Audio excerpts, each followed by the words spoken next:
தேசபக்தர்கள் அனைவருக்கும் வணக்கம். நான் அன்புமாரி, சத்திசனா இந்து மக்கள் இயக்கத்தினுடைய நிறுவன தலைவர். இன்றைய தினம் புதிதாக இயக்கம் ஆரம்பிச்சிருக்கக்கூடிய அன்பு சகோதரர் அண்ணாமலை அவர்களுக்கு சத்திசனா இந்து மக்கள் இயக்கத்தினுடைய சார்பாக வாழ்த்துக்களையும் பாராட்டுக்களையும் இந்த நேரத்தில் நான் பதிவு செய்ததில் மகிழ்ச்சி அடைகிறேன். ஏன்னா அண்ணாமலை அவர்கள் பாரதிய ஜனதா கட்சியில அவர் பட்டிருக்கக்கூடிய கஷ்டம் சாதாரணமான கஷ்டம் இல்ல. நிறைய சேவை பண்ணாரு. ஆயிரக்கணக்கான இளைஞர்களை கொண்டு வந்தாரு.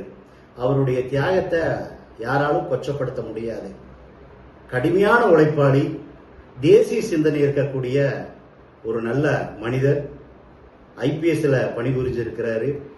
தேர்தலில் பாரதிய ஜனதா கட்சியில பல விஷயங்களை இதற்கு முன்னாடி இருக்கக்கூடிய பாரதிய ஜனதா கட்சி தொண்டர்களுக்கும் தலைவர்களுக்கும் எளிமையான முறையில எடுத்து சொல்லி மிகப்பெரிய ஒரு மாற்றத்தை ஏற்படுத்திய அண்ணாமலை அவருடைய இயக்கம் மென்மேலும் வளர்ந்து வந்து பல சாதனைகளை சாதிக்கணுங்கிறது எங்களுடைய அசைக்க முடியாத நம்பிக்கை, லட்சியம் கூட.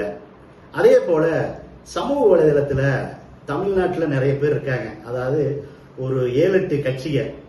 அந்த 7-8 கட்சியில குறிப்பா ஒரு 5 கட்சிகள், திமுக, காங்கிரஸ், கம்யூனிஸ்ட், மனிதநேய மக்கள் கட்சி, எஸ்டிபிஐ, பல இஸ்லாமிய அமைப்புகள், விடுதலை சிறுத்தைகள், இந்த மே 17 இது போல இருக்கக்கூடிய கட்சிகளுக்கு முழுக்க பாரதிய ஜனதா உள்ள வந்துடக்கூடாது, பாரதிய ஜனதா இதோட காலி பண்ணிடணும், பிஜேபி உள்ள வந்துரும் அப்படின்னு சொல்லி இவங்க விமர்சனம் பண்ணுவாங்க ஆரம்ப காலத்துல இருந்து. ஏன்னா இவங்க இவங்களுடைய கட்சியினுடைய கொள்கையை சொல்லி மக்களை ஏற்கிறதுக்குண்டான சக்தி இவங்க கிட்ட கிடையாது. அப்ப இவங்க என்ன பண்ணுவாங்கன்னா பாஜகவை மட்டுமே டார்கெட் பண்ணி அடிப்பாங்க. அதே போலதான் இன்னைக்கு இப்போ 2 மணி நேரம் பாத்தீங்கன்னா காலி ஆகிறது தமிழகத்துல பாஜகனுடைய கூடாரம் அப்படின்னு பதிவு போடுறாங்க. அதாவது பாஜகங்கிறது மிகப்பெரிய ஒரு ஆலமரம், பல தலைவர்களை சந்திச்ச ஒரு இயக்கம். பாஜக இருக்கக்கூடிய தேசபக்தர்களும் தெய்வ பக்தர்களும் பாஜக எந்த தலைமையை கைகாட்டுதோ அந்த தலைமைக்கு பின்னாடி தான் போய் தேச பணி ஆற்றுவாங்க. அதுல எந்த விதமான மாற்று கருத்தும் யாருக்கும் வேண்டாம். அதாவது இளைஞர்கள் அண்ணாமலைஜியை விட்டுறக்கூடாது, அண்ணாமலைஜியோட பயணம் பண்ணணும் அப்படிங்கிற நோக்கத்துக்காக தான் அவரை பிடிச்சவங்க அவரோட பின்னாடி போறாங்க. அவ்வளவுதான் விஷயம். அதாவது விஜய் போல இருக்கக்கூடிய நடிகர்கள் இன்னைக்கு கட்சி ஆரம்பிச்சு இன்னைக்கு பெரிய லெவல்ல மக்களுக்கு சேவை பண்ணணும் அப்படின்னு நினைக்கிறாங்க. அதே போல அண்ணாமலை அதை விட ஒரு மடங்கு மக்கள் மத்தியில ரியல் கதாநாயகன் அண்ணாமலை. ஏன் அவர்களை ஆரம்பிக்க கூடாது? தாராளமா ஆரம்பிக்கலாம். மக்களுடைய செல்வாக்கு என்னைக்குமே அவர் கொண்டு. அதே நேரத்துல பாரதிய ஜனதா கட்சியினுடைய தேசிய சிந்தனையோட தான் பாரதிய ஜனதா கட்சியில் இருக்கக்கூடிய தொண்டர்களும் இந்து இயக்க தலைவர்களும் பயணிப்பாங்க. இந்து இயக்கத்தினுடைய தலைவர்களுடைய ஆதரவு இல்லாம எப்பவுமே எந்த கட்சி ஆட்சிக்கு வருதோ, மக்களை நல்லது செய்யற வர்றாங்களோ அவங்களுக்கு வாழ்த்து பதிவு பண்றதுல நாங்க எல்லாருமே முதல்ல பதிவு பண்ணுவோம். ஆனா அதே நேரத்துல பாஜகங்கிற ஒரு ஆலமரத்திலிருந்து இந்த பக்கம் பார்க்கக்குண்டான சூழ்நிலை இல்ல. அதாவது முழுமையாக பாஜக பொறுத்த வரைக்கும் பாரத பிரதமர் நரேந்திர மோடிஜி அவர்களும் அமித்ஷா அவர்களும் தேசிய சிந்தனையோட மக்களுக்கு அவங்க செஞ்சிருக்கக்கூடிய தியாகங்கள்லாம் கடுமையான தியாகங்கள். இதுக்கு முன்னால எல்கே அத்வானிஜி, வாஜ்பாய்ஜி, பல தலைவர்கள் பாஜக பயணிச்சிருக்காங்க. 1900 அந்த காலகட்டத்திலேயே 90 காலகட்டத்தில எல்லாம் பாத்தீங்கன்னா பாஜகவுக்கு ஒரு 4 பேரை பிடிக்கிற ஊருக்குள்ள ரொம்ப கஷ்டமா இருக்கும்.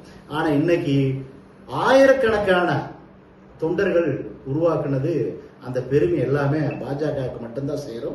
பாஜகவுடைய ஈர்ப்பாளர்கள், அதாவது மோடிஜி அமித்ஷாவுடைய ஆதரவாளர்கள் நிறைய பேர் இந்த இயக்கத்தில் இருக்காங்க.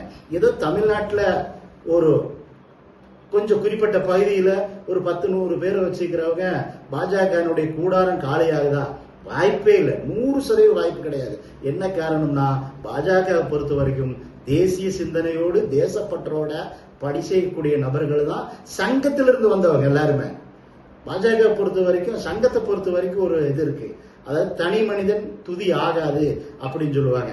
அதே போலதான் இன்னைக்கு பாஜக நிறைய பேர், சில ஒரு தம்பி ஒரு 2-3 தம்பியை போட்டிருந்தாங்க, டெல்லிக்கு நாங்க இந்த லெட்டர் அனுப்புறோம், இது மூலமா டெல்லி தெரிஞ்சுக்கிட்டு நாங்க எத்தனை பேர் ரிசைன் பண்ணிட்டு போறோம் அப்படின்னு. அதாவது டெல்லி இதை விட பெரிய பெரிய அரசியல் பார்த்தவங்க தான் பாஜக இருக்கக்கூடிய தலைவர்கள். அதனால அண்ணாமலைஜி ஆரம்பிச்சிருக்கக்கூடிய இந்த இயக்கத்துக்கு எப்பவுமே ஆதரவும் சப்போர்ட் உண்டு.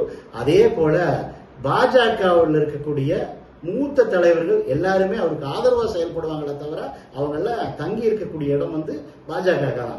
ஏன்னா இன்னைக்கு நாட்டு மக்களுக்கு நல்லது செய்யணும்னா மத்தியிலிருந்து வரக்கூடிய விஷயங்களை வச்சு மட்டும்தான் தமிழகத்தில் இருக்கக்கூடிய மக்களுக்கு சில விஷயங்களை நம்ம பண்ண முடியும். அதனால அண்ணாமலைஜி வெளியே போயிட்டாரு, வெளியே போன உடனே பாஜக உடைஞ்சிருச்சு அப்படின்னு சந்தோஷப்படுறதுக்கு, கூப்பாடு போடுறதுக்கு, ஸ்வீட் கொடுத்து கொண்டாடுற அளவுக்குலாம் ஒன்றும் கிடையாது. முழுக்க முழுக்க மத்தியில மோடிஜி அரசாங்கம் தான், மாநிலத்துல எந்த அரசியல் கட்சி இந்துத்துவத்துக்கு நல்லது செய்யறாங்களோ, அந்த இந்து அமைப்புகளுக்கு நல்லது செய்யறாங்களோ, இந்து மக்களுக்கு நல்லது செய்யறாங்களோ, பொதுமக்களுக்கு நல்லது செய்யறாங்களோ அவங்களுக்கு ஆதரவாக எல்லா இயக்கங்களும் தமிழ்நாட்டில் செயல்படுங்கிறது எந்த விதமான மாற்று கருத்தும் கிடையாது. அதே போல பாஜக எப்படி அண்ணாமலைஜியை கொண்டு வந்தாங்களோ, எப்படி எல்முருகஜியை கொண்டு வந்தாங்களோ, எப்படி நயனா நாகேந்திரன் கொண்டு வந்தாங்களோ, பல தலைவர்களை பாஜக தான் அடையாளம் காட்டியிருக்கு. அதுக்கு சில பேருக்கு நல்லா பேச்சு திறமை இருக்கிறதுனால, சில அரசியல் தெரியறதுனால சில பேர் ரீச் ஆயிடுறாங்க. சில பேர் தேசபக்தியோட அவங்களுக்கு பேச்சு திறமை இருக்காது. ஆனா இந்த தேசத்தை காப்பாற்றணுங்கிறத கொள்கையில் அவங்க பிடியா இருக்காங்க. பாஜக காரங்களை பொறுத்த வரைக்கும் தேசிய சிந்தனையோட கொள்கையில அவங்க பிடியா இருக்காங்க. அதனால அண்ணாமலைஜி அவர்கள் அந்த இயக்க ஆரம்பிச்சு பல இளைஞர்களை சேர்த்தி அவரோட கட்சி முழுமையாக வெற்றி பெறணும். அவருக்கு நாளடைவில் பல அரசியல் கட்சிகள் நிறைய பேர் ஆதரவு கொடுப்பாங்க. அதுல எந்த விதமான மாற்று கருத்தும் கிடையாது. ஆனா அதே நேரத்துல அண்ணாமலைஜியினுடைய கருத்து முழுவதுமே தேசிய சிந்தனையோட தான் அவர் பயணிப்பாருங்கிறது எங்களுடைய ஆணித்தரமான நம்பிக்கை. வந்தே மாதரம்.